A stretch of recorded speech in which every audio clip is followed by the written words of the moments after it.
a year-round process, and we don't have to depend on our live events. It's not like we have to wait every 6 months to be able to accomplish something, but rather we can work it out so that we have so many people who are ready to cooperate on so many levels that it's my goal to be able to bring together the executives in the entertainment industry and the technology industry with the community activists who are prepared to take the lead in their communities in accepting the outreach and putting it in place and making it useful. So that to that end, you know, at Digital Hollywood, we have a committee called Hollywood for Global Change, and there are many important executives who are on those committees, and they're ready to roll. So it's only a question of people coming forward and saying, we're prepared to work with you, whether it's state representatives, whether it's federal representatives, whether it's community representatives, and we're hoping we'll get all those elements together. And I hope to talk a little bit more specifically about some ideas that I have, but let me just pass it along back to you. Excellent. No, thank you very much. And I think to that end, one of the beginning pieces here is to bring in via Skype. I'm going to just right now, it's Mr. David Shapiro, and Mr. Shapiro is the president of mentoring.org, of which Mr. Jerry Shirk has been one of the technical assistance folks helping Dakar with our initiative and Dakar Media Academy. And Mr. David Shapiro is there. Let me put you up on the screen here. And thank you very much. So you're addressing the audience here at Digital Hollywood. I'd love for you to give us an overview of really mentoring.org from your perspective and what you're doing to help enrich the lives of young people. Sure. Well, it's a great pleasure. Give me the high side if everybody can hear me okay. And I apologize for anybody ever having to look at my face this big, but I promise it's much smaller in person. But thank you for having me, Terrence and Kevin, both you guys, and Jerry for the work you're doing in the training TA role and with our National Mentoring Resource Center. Just to give you a quick sense of Mentor, the National Mentoring Partnership, and maybe a quick tie to My Brother's Keeper, which has been I know a lot of the conversation as well out there, and then I'll sort of exit stage left so you guys can get on to the real doing at hand. But Mentor was it was born 24 years ago. We're about to go into our 25th year, and the idea was pretty simple. The idea was that we had Big Brothers Big Sisters of America at that time in the late 80s, which had 150,000 kids matched in mentoring relationships, and had really proved out the concept of mentoring.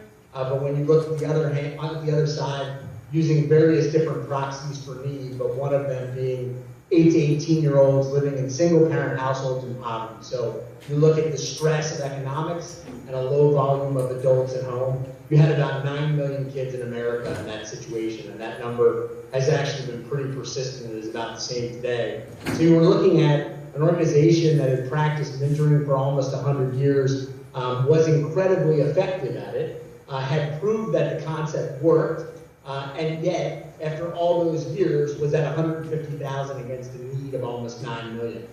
So a couple folks got together and said, what do we need here? And like Americans so many times over our history, said we need a movement. We need a movement akin to suffrage, akin to civil rights.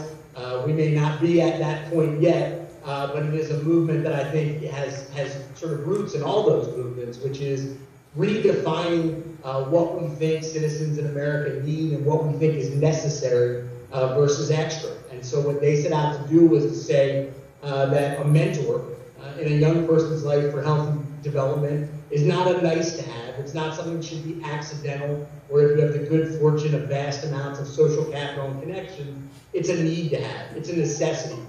No one ever, if you look at any of the research literature, no one ever broke a cycle of poverty without a non-familial adult in their lives who they valued and who helped show them the way. Families for generations have had extended family, and people many of us called aunts and uncles as youngsters who weren't our blood relatives.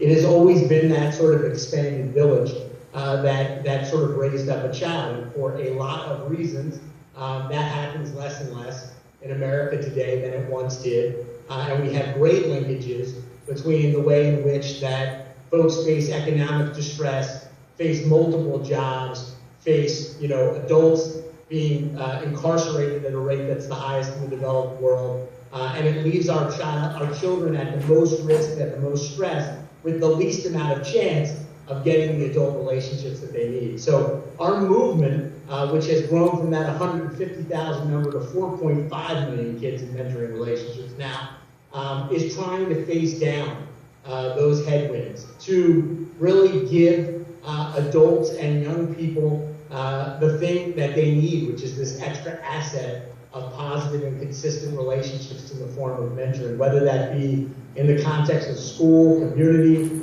juvenile justice setting, at 8, at 16, anywhere along the continuum of development. What we set out to do with that movement and what was done, especially in the early 90s when the tracks were laid, and now I think we're at another spot in the movement, but was to put down standards and to put down training. At that time, the way this played out often in local community was that if you wanted to start a mentoring program, you called your local big brother, big sister, and they said, we don't really help other people set up programs. We have our own program, which makes perfect sense. But we tried to set up, training and TA hubs, which our affiliates are called mentoring partnerships. And we used to have one in California under the governor's office, and then it went away during one of your financial crises and governor recalls. And Jerry and several others have been partnering with us to try to reinvigorate a California mentoring partnership. We're in 28 states, but not in California with a formal affiliate, to set up as one-stop shops for the mentoring movement. Places where if you need to set up a mentoring program, they're the people to call. If you're a company and you want to get involved in mentoring, they're the people to call. If you're a politician and you want to know what your mentoring agenda should be, they're the people to call. In the absence of that, a lot of folks come to us at national. And obviously since 1989, another thing has been created, which we're speaking through now, which is the World Wide Web, which in a lot of ways disintermediates the intermediary. So it's now pretty easy for anyone to get to us nationally. And then if they have an affiliate, we usually direct them that way. And if they don't, we usually direct them from national. But the idea is to remove as many barriers as possible to us building a society where the young people who don't have sufficient enough adult relationships to support them get them.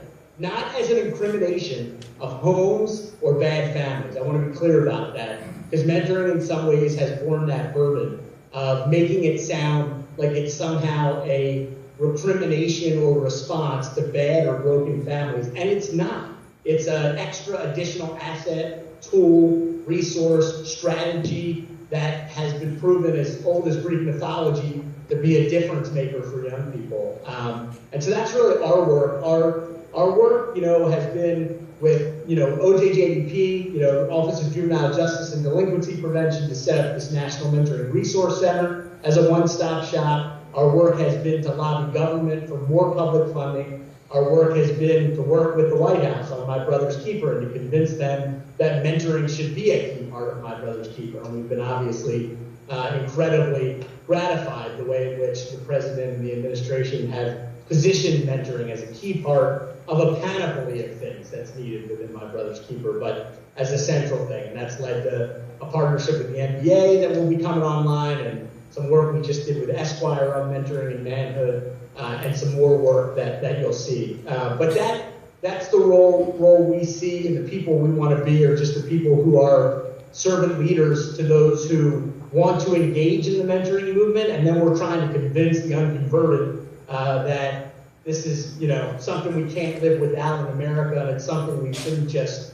hope and wish will happen for young people. We have to figure out how to systemically get mentors to the young people that need them most. So, I encourage all of you. There's also a National Mentoring Summit in January, which is sort of the Mentorpalooza or the Davos for the mentoring field in DC, and we'd love to see as many of you as can come. I know that's a bit of a trip, but we try to get funding to keep the registration fee pretty low. And we'd love to see you. There's 60 amazing workshops from experts on mentoring, and then speeches from lots of different luminaries in the sort of political and arts and entertainment and programmatic world and political world.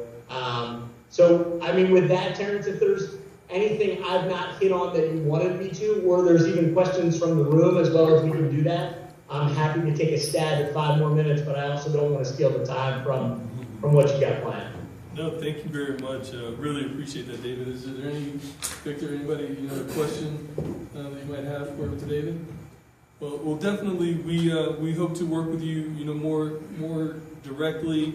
Being there's not a chapter in California, it's great that Jerry stepped up and is really helping us get the things that we need. But we appreciate your time.